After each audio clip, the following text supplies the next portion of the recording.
Traffic police এসে আমার মায়ের সামনে আমাকে একটা গোলাপ দেয়। দাঁত ভালো লাগে মানেই হচ্ছে হাসি ভালো লাগে। আমি যেহেতু ছোটবেলা থেকে অ্যাক্টিং করতে পছন্দ করি বা অ্যাক্টিং এর প্রতি আমার একটা ঝোঁক আছে, সো আমি চাই ফিউচারে ভালো একজন অভিনেত্রী হতে। না, বড় পর্দায় না, ছোট পর্দায় আমার খুব পছন্দের। যদি নিজেকে ওভাবে যোগ্য মনে করি বড় পর্দায় কাজ করার, ইনশাল্লাহ করব।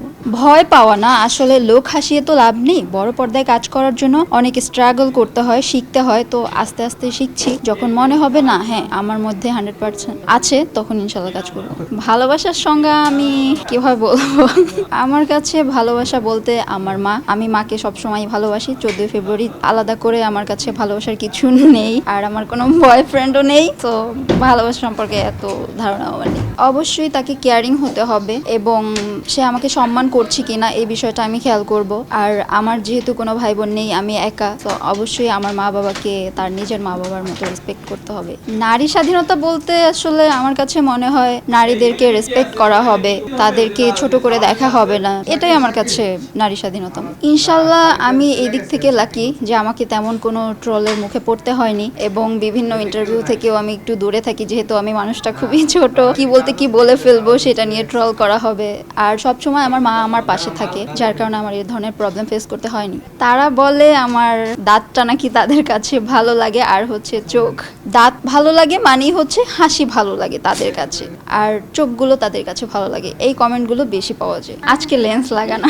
14 ফেব্রুয়ারি স্মরণীয় বলতে আম্মু আর আমি শুটিং এর গাড়ির জন্য ওয়েট করছিলাম। হঠাৎ করে একজন ট্রাফিক পুলিশ এসে আমার মায়ের সামনে আমাকে একটা গোলাপ দেয়। আমি এটা দেখে একটু অবাক হই, বাট আমার আম্মু বলে ভাইয়া দিচ্ছে যখন নিয়ে না। তো এটাই আর কি। প্রেমের প্রস্তাব অনেকেই দিয়েছে, হিসেব করা হয়নি। বর্তমান সময়ে ডিভোর্সের সংখ্যা বাড়ছে, তার কারণ হচ্ছে নিজেদের মধ্যে আন্ডারস্ট্যান্ডিং নেই। তারপরে হচ্ছে আমরা শ্বশুর বাড়িতে গিয়ে, বাবার বাড়িতে আমরা যে মা বাবাকে সেবা করি, শ্বশুর বাড়িতে গিয়ে মনে হয় যে এটা তো আমার মা বাবা না, আমি কেন সেবা করব। মা বাবাকে আমরা মাঝে মাঝে রান্না করে খাওয়াই।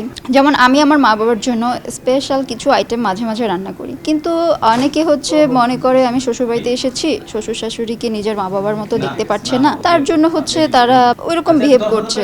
এখন আমি কি বলবো, আমার তো বিয়েও হয়নি, কিন্তু আমার কাছে মনে হয় একটা মেয়ের বাবার বাড়িতে সকল গুণাবলী অর্জন করা উচিত। বাবার বাড়িতে আমি আমার মা বাবাকে সেবা করছি, তেমন শ্বশুর বাড়িতেও নিজের মা বাবার মতো শ্বশুর শাশুড়িকে সেবা যত্ন করা উচিত।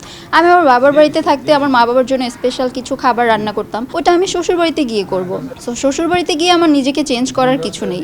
আমি নিজেকে পরিবর্তন করব বা বিভিন্ন গুণাবলী নিজের মধ্যে আয়ত্ত করব, সেটা আমি নিজের বাসায় থেকে। তো তাহলে আমার মনে হয় না যে শ্বশুর বাড়িতে গিয়ে আমার কোনো প্রবলেম হবে। আমি যদি কিছু এক্সট্রা কাজ করতে চাই, সেটা আমি তাদের সাথে শেয়ার করব। বাসায় বসেও তো আমি কাজ করতে পারি, বাধা থাকলে।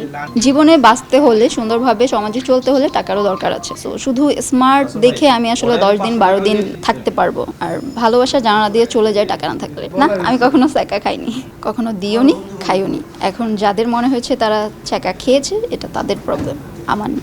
আল্লাহ আমার জন্য যাকে লিখে রেখেছেন সে যেমনই হোক, আমার কোনো সমস্যা নেই। কল্পনার কথা যদি বলেন তাহলে বলবো শাহরুখ খান। উনি আমার অনেক পছন্দের একজন মানুষ, মনের মানুষ হতে হবে। তবে না হলেও সমস্যা নেই, কারণ আমি শুরুতেই বলেছি আল্লাহ আমার জন্য যাকে ঠিক করে রেখেছেন ওইটাই আমি মেনে নিব। একটা মুভি দেখা হয়েছে, সেটা হচ্ছে প্রিয়তমা।